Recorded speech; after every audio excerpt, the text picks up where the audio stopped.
He is presently residing at Iligan City. He was married to a very active, supportive, and loving person named Crystal John. They were blessed with one son. He graduated in elementary education at Doña Matrona, or formerly known as Bunawan Elementary School.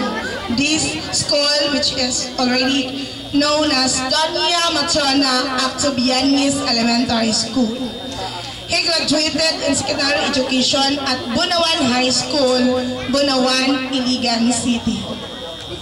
He earned his industrial technology education, major in industrial art at Mindanao State University, MSU IIT, Iligan City in the year 2008. In the year 2009, he was appointed as officer and board member of MSU IIT Youth Cooperative. In the following year, he was elected as Vice President of Mindanao Cooperative Summit until 2010.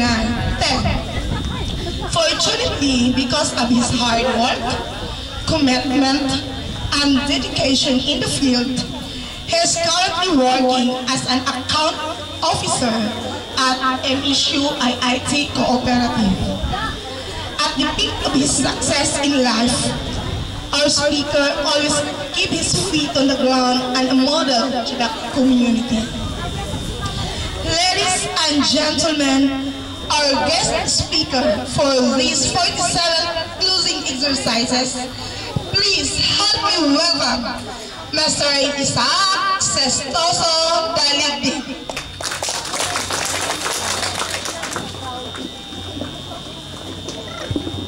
Thank you, ma'am. And good afternoon sa tanan. So, good afternoon, graduates. And good afternoon to our barangay official, Kagawad Candelario, Quintana, and Kagawad Velasquez, Kagawad Mera, and to our city administrator, Orlando Maglinaw, and to our school administrator, Ma'am Rosemary T. Masizar, ES in 1 Values, and Ma'am Tifista E. Cabrera, Dr. ES in Mathematics. So, graduates, ay nalimutan ako mention ng mga teachers. Good afternoon, di ay.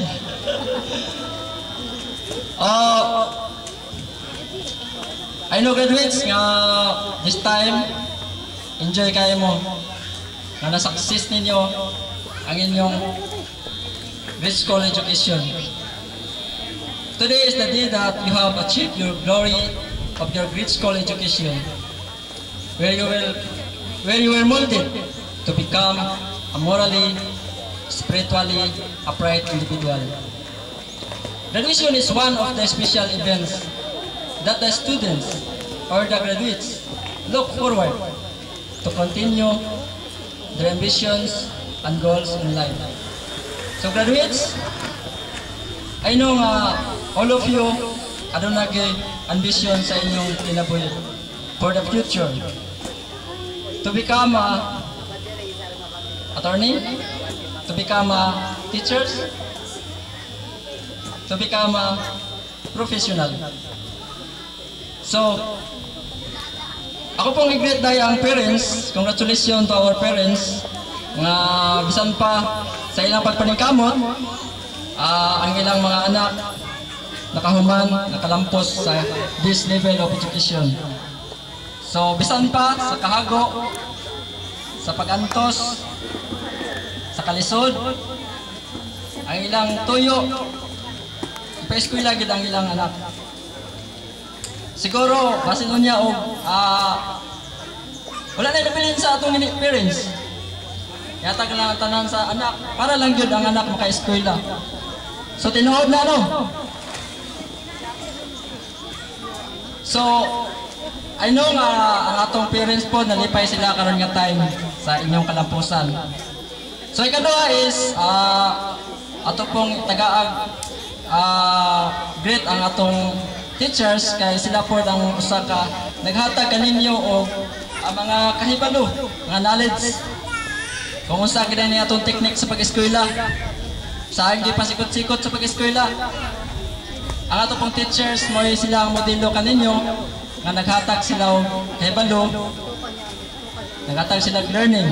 Nga kini nga knowledge is dili kini siya mahimong kawang, mahimo kaning gamiton ninyo for the next level sa inyong education. So hinaot nga ang inyong nakuha dili na siya ninyo kalimtan or i-refresh lang ka. Tungod kay ang atong mga teachers, sila gid ang atong modelo sa atong pag-eskwela. So inana po ko sa una sa akong time. Naglingkod niya po ko sa inyo. So samtang nakahuman man tuod pero nagagigid og kalisod sa kinabuhi. So pwede ka na ko i-share siguro sa inyo gamay lang nga sa atong mga graduates nakaagi sila og kalisod pod. So in my time usa ka adlaw ni ana ako di ay gitnan ko sa akong papa nga maka-eskwela na gid ka. Okay pa, may eskwela na ko. So gatod ko sa akong igsuon. So pagkapon ako sa eskwelahan, nalipay dahil kay ko kay napo ko'y maestra nga may po kay ma-entertain. Murag sa ato pa, wala po ko na-reject ba. So murag, entertain di kayo, mahigit ang maestra. So di ko makalimot sa akong maestra sa akong pagkagraduan, mahigit kayo. So sa nilabay ang mga panahon, mga adlaw o mga bulan, nakatagamtam ako kalisod. Unsa na kalisod akong nagian? Mo lagi eskwela man ta lisod di kay. Diri sa bukid, wala kita saktong financial diri. Atong sources diri is magumata, tanong saging, sa mga pinobre lang. Wala po ang iba ng mga kwartahan. Pero pipila lang yun ang mga kwartahan. Ang alos-alos ang wala lang yun ang mga pobre-pobre kita. So ako kay pobre mo po ko. So samtang nag-eskwela ko, wala yun nakatagamtang ko kalisod. Imagine graduates, parents, eskwela ko ay sinilas. Kaya ninyo? Kaya? Wala sinilas sa nila, perminti.